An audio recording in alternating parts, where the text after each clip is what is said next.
Hi guys, welcome to another segment of What's Your Issue with myself, Bernice, and Onisha. well, today guys, we are eating something very interesting today. We have our lovely hamburger. It's just burgers and fries. Burgers and fries. Bernice doesn't want me to introduce it in a classy, sophisticated way. Okay. So we'll just do burgers and fries. Yeah, it's really good. I'm enjoying it. Yeah. What about you, Nish? Listen, guys, as you know, you kids can probably tell by now when I'm hungry. All I want to do is eat, and I'm hungry. So, I don't have burgers often, but occasionally when I do, I enjoy it. So I'm enjoying this. You guys grab your food, grab your stuff, your drink, your popcorn, whatever. Sit and join us. We'd really love for you to participate in our conversation. Yes, we do. So, guys, today we are going to talk about manners or the lack thereof. Yeah, these kids nowadays, they be saying stuff, acting some type of way, doing things. You know, like cursing in front of people. Do you remember when we were kids? I mean, maybe we're old, whatever, but like... I'm not old. I'm very young. Wow. But like... She's 22. Yes. But like we couldn't curse in front of our parents. No, Misha, you can do none of that. Yeah. We could not do any of that. So like manners is a foundation that was taught to us from like when we were all young. You know what I mean? You, like Nisha said, you couldn't do certain things in front of your parents. You couldn't go a certain place without, parents being on you or asking for permission or whatever. So, and that being said, right? So I just have like my little blurb that I... Get into your story. Has been a foundation, and manners has been a foundation and a principle that for as long as I can remember that has been taught to us from when we were children. One could not ask, like Nisha said earlier, you cannot do anything without asking properly and using that proper tone, like Miss Onisha, can I please? Or Miss Bernice, can I whatever? And if you didn't do it properly, what would happen back in our day, or for general most part, you would be corrected, right? Or be asked to, repeat the steps all over again, ensuring that you have used that proper manner that has been taught to you. But nowadays, in our society, it just feels like manners, the importance of please, thank you, does not exist anymore. So we're going to touch base on some of the things that we think is adding to the lack of manners in our society or with our kids. Mm-hmm. You know what I mean? So one of the things that I would say would be like, okay, like environmental factors, meaning like your upbringing. Were you taught the words, please, thank you? Was that something that was instilled in you? You know what I mean? Because I feel like that's a big part of how you're going to conduct and behave in terms of dealing with people. You know what I mean? So I can't just see Onisha or anybody as growing up, or even like for me personally growing up, like I couldn't act a certain way in front of an adult and expect that they're going to be okay with it. You know what I mean? Yeah, and that's my childhood. Like, I grew up in Jamaica. I grew up in a small town community where everyone knew everyone, mm-hmm. and everyone corrected everyone. And there were certain things you did when you were speaking. There were certain ways that you spoke to certain types of people. Mm-hmm. People are older than you. You were all more formal. Mm-hmm. You'd say good morning, good afternoon to every single person. Mm-hmm. And if you didn't, somebody would tell your mother, somebody would tell your father, somebody would tell your grandmother, your auntie, your uncle, your sisters, or your older siblings, and everybody that they told would have something to say because how you behave was a reflection on the family. Mm-hmm. So that was how I grew up. So, but I understand that is very different from how kids are taught in North America because it's not such a tight community, right? It's very like individualized, very segregated. You know, each family unit is responsible for their own. Yeah. So I understand that that's going to come into play with how kids in this society behave, and also the times when we were growing up, it was very different, right? It was enforced. We had less access to technology. Yeah. It wasn't so very available. Like TV didn't raise us, like it didn't raise me, right? Nowadays, TV's raising all these kids, internet's raising all these kids. So, and the parents can only do so much. I'm not excusing behaviors. I'm just saying, like, in terms of putting things in context, you have to really look at, like, there's really only so much that parents can do right now. And even research says that in your formative years, like your parent, what the instructions that your parents put in you, it's important. But once you hit like a certain age, like it's your peers that becomes like your primary source of like guidance, or they're the people you look towards to see what social cues you should take from. So you just hit another point that I was going to bring up, like how our parents interact with each other. Like, you know what I mean? Like that parental interaction at first hand is your first gateway, your first knowledge of how people, you know, talk to each other or show each other a certain level. So as a child, if you're observing and your parents are not modeling that type of manners in terms of, you know, please, thank you, and them showing each other respect, you pick up on those things. So you just... And then you carry it along thinking, okay, if they're showing you a good way to, have certain level of manners, then yes, you go, oh. But then if your parents are also not interacting properly, where they're cursing at each other, they're not even saying please, a thank you is not even uttered in that house. As a child, you pick up on those things, and then sometimes you normalize it and think that it's okay. You know? That's true. You do, like, children model what they see. Exactly. There's no escaping that. And some households aren't formal. Yeah. Like, I couldn't curse around my dad. And even now, as a grown adult, I still don't feel comfortable doing it. Exactly. And I curse all the time. It just comes out. But not around her father. But I have to be, well, it has come out, like, but so sparingly, and I'm so surprised, and I'm waiting to be reprimanded. And I know he's not going to, because I'm an adult, but just mentally, it wasn't something that we did as children. It wasn't how we were taught. We were taught to be respectful to our elders, right? Yeah. So it's not, I think sometimes, yes, the household, certain values and certain etiquettes are not established, but it is not always the case. Yeah, that's Some true. children don't listen. Yeah. And there's nothing you can do about that. That's just the way, like, you can guide them as best as you could, but once they go out of the house and they're dealing with other kids and they find their own social group, they might find their tribe, they will do what they feel that empowers them.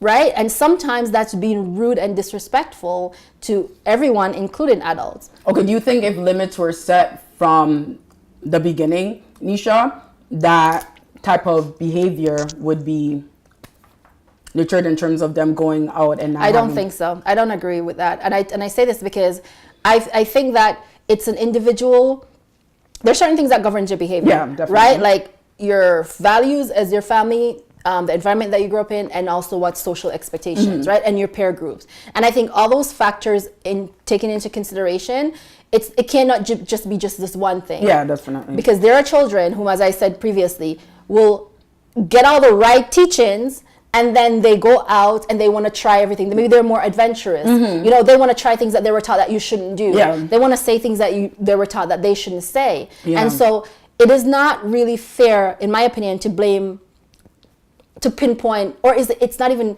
a matter about being fair. Like, you cannot clearly pinpoint one aspect and say conclusively, like, this is probably the reason why you're like that. And as a society, and even me personally, when I see a bad behaving person, I said, your parents didn't teach you nothing. But that's what I said. And that's what I mean. And, like, if those parents would but I don't think some that's level fair, of, though. No, and to a certain extent, you're right. But at the same time, a level of correction, because there are those parents, Nisha, that will see their 5-year-old or whatever smiling, and they don't say anything. Yes, there's are. no boundaries. There's no limits.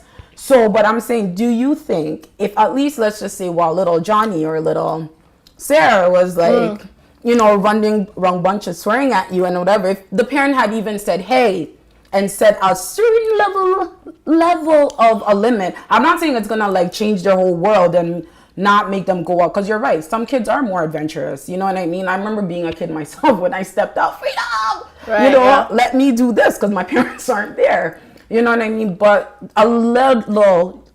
just a little word of caution, just to be like, yo, don't do this or don't say that.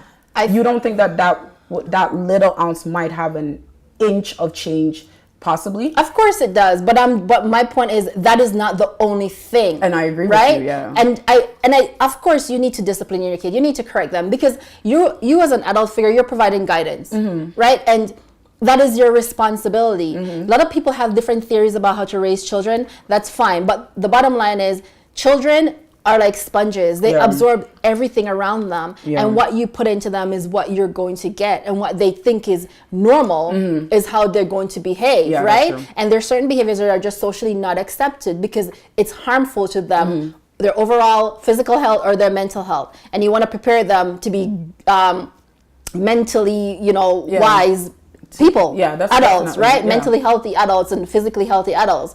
But and yes, there are some parents who don't do that. No, they don't. They just expect their kids to grow up as wildflower and figure it out. Like, what the hell?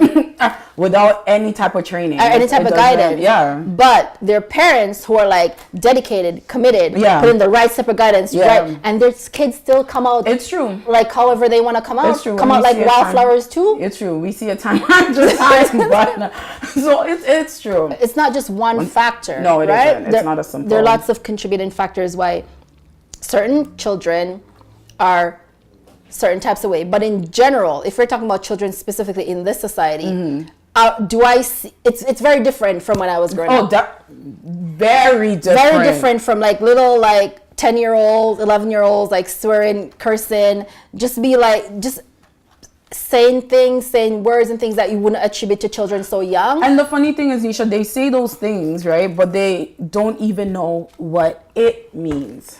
That's I think they do. They have internet now. They have Google. No, really, they're really gonna use it. A lot of these kids, a lot of the words. I've had personal experience with this, where it's like some kids have said certain things, and I've looked at them and asked them, "Do you know what you're just like what you just said?" No, I don't. And it's like, okay. But sometimes too, it's for the shock value. Oh yeah, definitely. But overall, with these kids having more access than we did as children, right? Everything is online. Everything, it's either on YouTube, it's either on like Snapchat, whatever, now Snapchat, Instagram. They can Google anything and everything. Yeah, that's true. Porn is so accessible now. These little children, we don't know what these children are doing. And there's so many contributing factors to that too, like with parents having to work 24/7, not being able to really guide their kids the way that they want. Like, you know what I mean? In terms of teaching them certain etiquettes when it comes to manners and stuff. So it's, like you said, it's not just one thing. But another thing too that I wanted to ask you, do you think like the age gap has narrowed in terms of how parenting as it relates to manners? So what do you mean? So let's just say, Nisha, I have a daughter that's like in high school, and I'm like my age right now, right? Okay. So I'm in between, like my daughter's like a couple, 16, 17 years younger than me. So you had your daughter when you were 17? Yeah, and I'm still like, okay, that person that's still chilling on the block and still cursing and swearing and using certain tones in front of my kid, right? So do you think that with the age gap narrowing as parents are becoming younger parents, right, and their kids kind of being close in age with them, that attributes to certain manners not being fully enforced? I don't think that has to do with age. I think that just simply has to do with boundaries. And I think some parents, some people do not know how to set proper boundaries, don't know how to establish boundaries. You can, if you had your child young, whatever, but you can still know that I'm a parent, I'm not your friend, right? And people, as I've said, people parent differently. Some parents wants to be their children's friends. They want to relate on their level to whatever establish that relationship. And then there are other parents, regardless of how the age difference is, they're like, I'm your parent, I'm not your friend. You're 18, you're 17, you're 16, whatever, you're growing into your adulthood, but I'm still your mother, I'm still your father. These are the expectations that you deal with me. It doesn't matter if we are similar, we could pass for sisters or brothers or whatever the heck it may be, right? And so I don't think it is the contributing factor is that parents are the age, they're within similar age bracket. I simply think it's just some parents don't know how to establish proper boundaries, and that leads to children not understanding what their boundaries are. They don't know what is okay for them to say, and some parents probably don't care. They don't care that their child be cussing these words up in public and in their face and around them. They probably think, oh, it's cool, let them just be who they are, let them develop their personality. But swearing doesn't add to personality. Like, you're not cool because you know swear words. Like, any idiot knows swear words. Like, if you're learning a new language, the first thing you learn is a curse word. I mean, come on. That's true. Everybody knows that. That's true. Right? So that doesn't add any value to your overall upbringing, right? if anything, knowing what to say and when to say adds more value to who you are as a person, because that's a skill you're going to need as you transition into adulthood. Yeah, you can't go into a workplace and be cussing as you feel like, or talking to people as you feel like, because that's not going to get you anywhere. No time. So it is a disservice when parents don't teach your children proper boundaries or proper or manners, how to behave in certain situation, because then they grow up to be adults who don't know how. Repeat the cycle. Yeah, exactly. They don't know how to act in certain situations. Yeah. And it's great to be yourself and have your own personality and take ownership of that, because that is very important. But the reality is, when you're in the workplace, where it still is, work is traditionally a type of setting where people have to behave in a certain way. You know, in some way it's very performative. If you don't know how to interact with people, it's going to hinder you in your development. So it's important for you to know, for you to understand what is proper behavior. Yeah, it's true. What isn't. I agree with you in your point, but at the same time, I feel like it's also relative to the maturity level of the parents. Yeah, you can be young and be mature and be able to set certain examples and whatever, but at the same time too, like, there's a lot of young parents who are not mature, who haven't.